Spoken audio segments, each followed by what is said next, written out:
Karir bagus tapi telat nikah apa nikah cepet karir anjlok? You welcome back to Rumah Dunia TV. Selamat datang di program Ngopres, ngomongin prestasi, kisah sukses yang gak bikin bosan.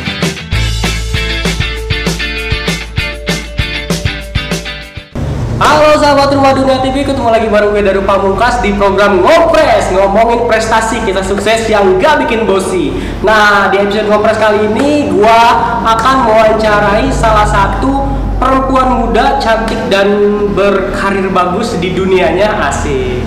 Di dunia entertainment tentunya ya, di dunia presenter, host, news anchor segala macem. Nah, nanti kita bakal tanya-tanya banyak hal tentang dia. Siapakah dia? Ya, inilah dia. Di sampingnya sudah ada Kak Ratu Konita Malina Amalia. Wah, sekali Anda. Apa aja ya? Apa dong? Sering nyatet ya? Sering nyatet di koran nih. Jadi gue sering nulis berita dia. Terus dia tuh kan jadi hostnya, jadi udah hafal banget. Pokoknya Ratu Konita Malina Amalia. Iya, udah panggilnya Koni aja. Koni aja. Kepanjangan nih bro. Kita panggil Kak Koni. Nah Kak Koni, kita pengen tahu nih, ada ungkapan bahwa nggak semua orang bisa jadi host atau presenter, bener gak sih?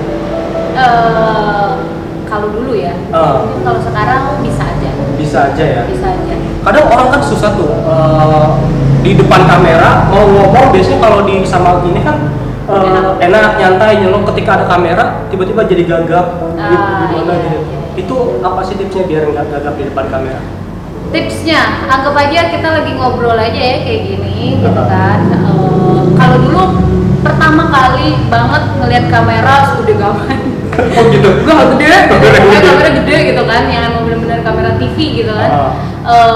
Sebenarnya nervous banget, nervous. Sampai saat ini juga kalaupun misalnya disuruh bawain acara atau apa, pasti ada nervousnya. Cuma kita karena sudah tahu ya udah sering gitu, jadi dia dikendalinya ya itu tadi kayak macam ngobrol aja. Jadi kamera tuh kayak kita lagi selfie. Oh gitu, di bawah slow. Di bawah slow aja. Di bawah slow. Nah kalau boleh tahu Kak Koni ini udah pernah jadi nge-host di mana aja nih? Atau di satu acara besar atau yang paling?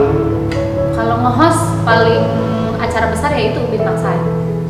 Bintang San itu acara besar loh. Oh iya. Acara event besar banget. Oh, gitu. Itu kan nge-host ya namanya. Kalau misalnya di luar, kayaknya kalau di luar itu jarang. Biasanya memang bawainnya acara memang di TV. Oh, di kantor ya? Di kantor. Oke, jadi Kak Koni ini adalah presenter di salah satu perusahaan televisi terbesar di Banten. Lagi. Dan acara Bintang San itu adalah acara yang digagas kantor keliling ke sekolah-sekolah ya? Bukan ke sekolah dong. Anda ini gimana sih? Oh iya ya. Kecamatan. Soalnya dulu kita juga pernah di gedungnya tuh di sekolah. Oh iya, gedung sekolah ya benar-benar. Jadi keliling Banten dari Kabupaten Serang sampai Kabupaten Lebak. Kabupaten Lebak juga. Iya, itu semua kecamatan kita datengin. Wih, luar biasa. Per kecamatan. Nah, setelah yang satu ini kita bakal tanya-tanya lebih banyak lagi terkait pengalaman menarik Kak Koni selama nge-host.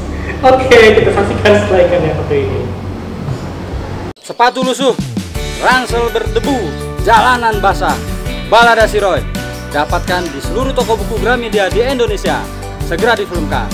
Atau jika ingin mendapatkan tanda tangan penulisnya, hubungi 08 19 06 31007.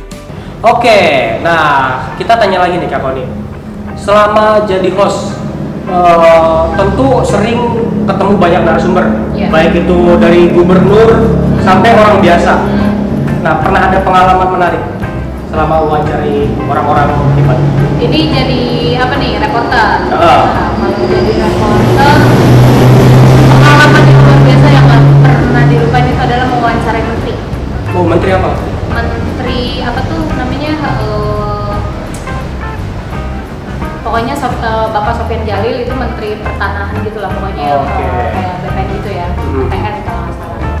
Nah itu pengalaman yang luar biasa banget, yang kita itu saingannya sama TV-TV besar di nasional. Dan ternyata begitu pas kita cuma mau live report untuk presiden, yang staff susnya ini bilang katanya pengen diwawancarain sama TV lokal. Oh gitu. kaget. Oh dia prepare sendiri gitu? Iya, kaget, terus bingung juga mau wawancarain apaan gitu kan. Nah, begitu pas udah dikasih gambaran, akhirnya wawancara, dan itu yang lain malah ngikut kita. Oh gitu ngikutin? Iya, gak ada lagi makanya tuh, wah itu sampai sekarang nggak bisa dilupain sih. Oke, siap. Nah tadi mungkin teman-teman ada yang belum tahu juga nih apa sih bedanya reporter, host sama tadi news anchor, apa lagi? Kalau presenter sebenarnya presenter itu kan membawakan acara, baik itu misalnya bisa dikatakan news anchor atau itu secara keseluruhan ya. Cuma kalau spesifiknya news anchor itu khusus untuk membawakan berita. Jadi yang kayak serius-serius gitu bawa berita itu news anchor. Kalau misalnya host itu misalnya kita nih megang acara nih, satu acara kayak misalnya Daru bawain acara ini gitu. Nah, Daru itu sebagai host, jadi tuan rumahnya lah. Berarti gue udah jadi host nih ya? Nah, jadi dia punya ciri khas kalau host itu. Oke. Gitu. Gue ciri khasnya pakai topi. Nah. Kayak mata najwa gitu kan, itu kan iya. ciri khasnya tuh. Dia pasti ada kan. Menjaga orang. Keren lah pokoknya gitu ya. Ya pokoknya kayak gitu kalau untuk host. Oke, berarti kalau dihitung-hitung sampai sekarang udah berapa tahun bergelut di dunia presenter? Dari 2017. 2017. 3 tahunan. Berapa? 3 tahun. 3 tahunan. Wis, luar biasa ya. Ya, suka dukanya banyak, tapi karena saya senang dengan pekerjaan ini ya jadi enjoy aja. Boleh ceritain suka dukanya apa? Banyak. Pernah ada pengalaman lucu nggak selama ini? Ih banyak, jadi gimana ya, paling kalau nge-host yang event besar nih, misalnya kayak dari kecamatan gitu, itu tuh kayak kita bener-bener kayak lagi adventurean, jadi yang emang bener-bener kita misalnya harus subuh tuh udah harus berangkat.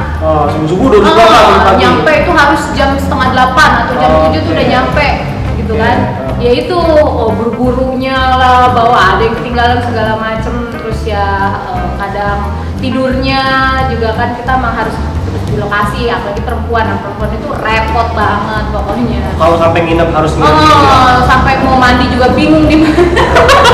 Itu pengalaman banget sih, tapi seru banget. Pernah sampai nemuin mandi di kali? Nggak mandi di kali. Gitu juga.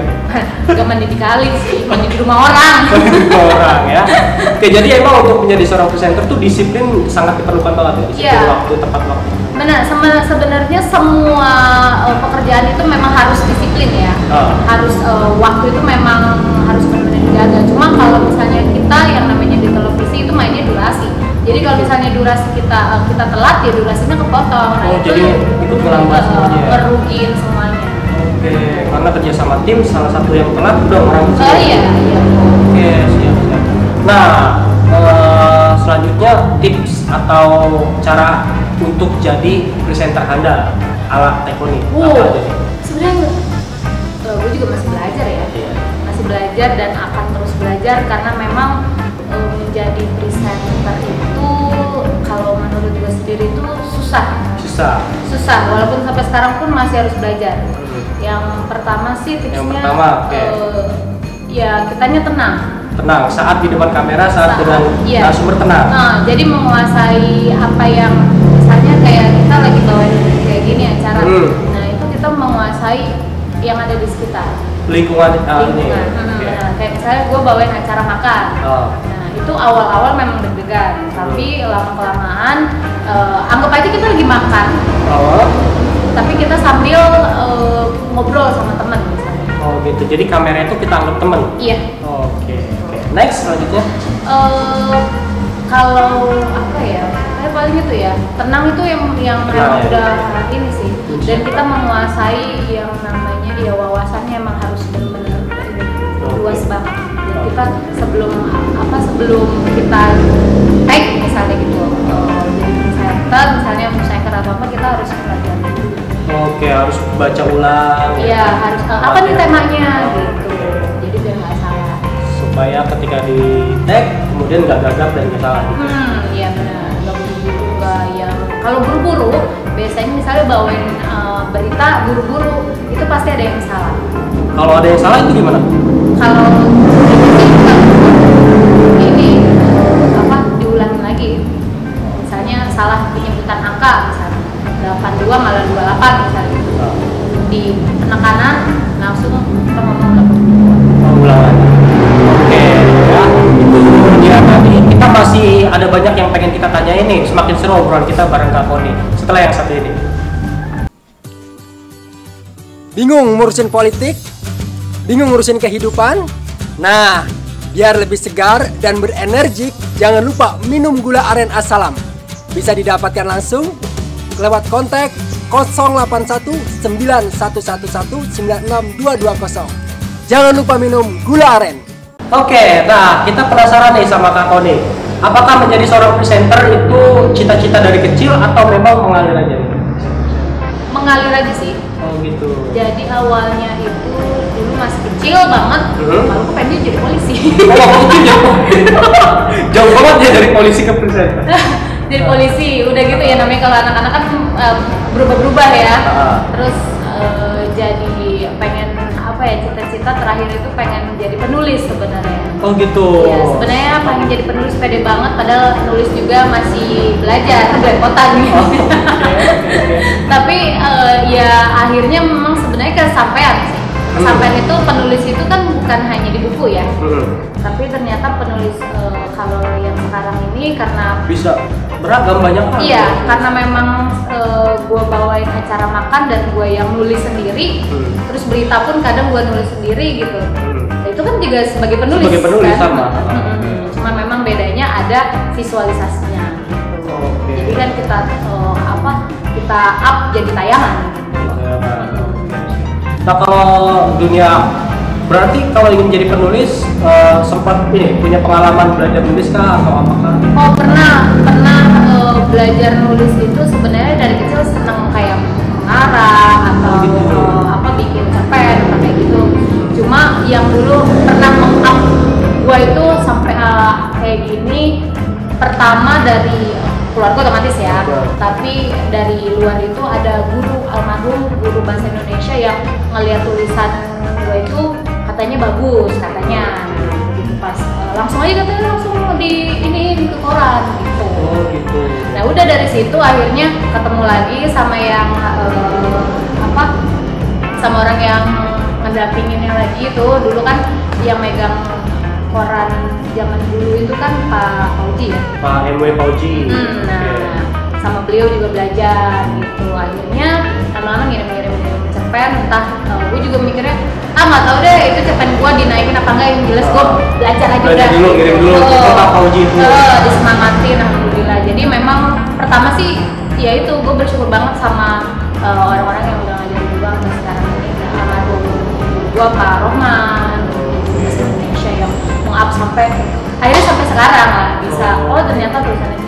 Oke, jadi awalnya dari tulisan, kemudian bertemu dengan Pak M.W. Fauji, kemudian udah lama nggak ketemu lagi, ternyata ditarik. Sebenarnya ke presenter itu gue nggak tahu ada di situ orang gitu. beliau itu. Gitu. Oh gitu. Tapi pas ternyata dia kaget, gue kaget. Kaget. Ya kaget-kagetan gitu. Ya alhamdulillah dikasih kepercayaan, dikasih ini lagi sampai akhirnya sekarang alhamdulillah orang-orang pada udah pada kenal. Pada bukan kenal ini ya, jadi apa ya, udah pada percaya lah sama Koni gitu. Bukan terkenal gitu. Misalnya ke kampung banyak anak-anak, Kak Koni enggak? Pernah. Gitu ya, pada tahu ya. Di foto segala macam, cuma ya itu sih keseruannya. Oke, siap. Nah, buat teman-teman yang sekarang punya cita-cita atau lagi belajar pengen jadi presenter, apa sih tahapan-tahapan yang harus dilalui mereka menurut Kak Koni untuk menuju jadi presenter? Kalau sebenarnya lebih bagus ada sejurusan ya, jadi kan lebih tahu misalnya kayak dari sekolah presenter atau sekolah dari ilmu komunikasi gitu kan. Cuma kalau gue sendiri background gue kan lulusan ekonomi. Oh ekonomi. Nah, jauh banget sebenarnya kan. Cuma emang dari dulu tertarik sama dunia jurnalis, media, jadi akhirnya ya nggak begitu ini banget lah ya. Jadi kalau kata gue sih presenter itu yang penting kita niat, kita mau walaupun memang bukan jurusannya, tapi kalau kita misalnya niat dan kita pengen maju gitu, ya kita harus terus menggali potensi kita sendiri sih. Oke, jadi harus percaya diri. Intinya jadi presenter itu udah harus di jurusan komunikasi ya, jurusan apapun bisa jadi. Oke guys, itu dia obrolan seru kita bareng Kak Koni, seorang presenter muda di Banten. Dan setelah yang satu ini kita akan question choice ya, kita seru-seruan bareng Kak Koni. Dadah. Biar lebih menyehatkan, jangan lupa minum gula aren asal. Oke, sekarang kita masuk ke question choice ya bareng Kak Koni. Nah, jadi cara permainannya Kak Koni tinggal jawab aja pertanyaan dari Daru ya. Tinggal jawab cepat, nanti sampai ada 7 pertanyaan ya. Gitu aja, gampang aja sih. Gampang sih, tapi ya kadang suka takutnya gue ntar ngomongin jawabnya apa lagi ntar? Enggak, gampang kok pertanyaan juga gampang soal kehidupan sehari-hari udah disiapin. Oke. Jadi ini pertanyaan emang sengaja dirahasiakan. Menjebak ya? Menjebak enggak juga sih. Oke, pertanyaan yang pertama. Oke, mie goreng atau mie rebus? Mie goreng. Karir bagus tapi telat nikah apa nikah cepet karir anjlok? Ya elah, pertanyaannya kayak enak lagi. Ya udah dah, apa tadi yang pertama? Karir bagus tapi telat nikah. Ya. Oke. Cantik tapi bego atau jelek tapi pinter? Jelek tapi pinter. Jelek tapi pinter. Oke. Tadi gimana? Jelek Cantik. bisa dicakepin ya? Tapi enggak. Cantik tapi bego. Pintar dibelajarin lagi biar pintar. Parah ngomongannya. Gak ada jawaban kayak gitu. Oke, next ya. Oke. Pilih mana? Duda kaya apa bujangan miskin? Bujangan miskin biar ntar kaya. Oh gua bujangan miskin. Rezeki mah kagak tahu. Oke, next. Itu jadi presenter atau pengusaha? Iya, dua-duanya. Dua-duanya. Pilih lah, harus pilih. Iya, karena sekarang presenter dah. Presenter. Keluarga atau pekerjaan? Keluarga. Keluarga. Shopping atau nabung? Nabung. Gua tahu nih, itu kenapa lo bikin begini. Jangan kan status gue. Aduh, gue sampai batuk-batuk ketawanya.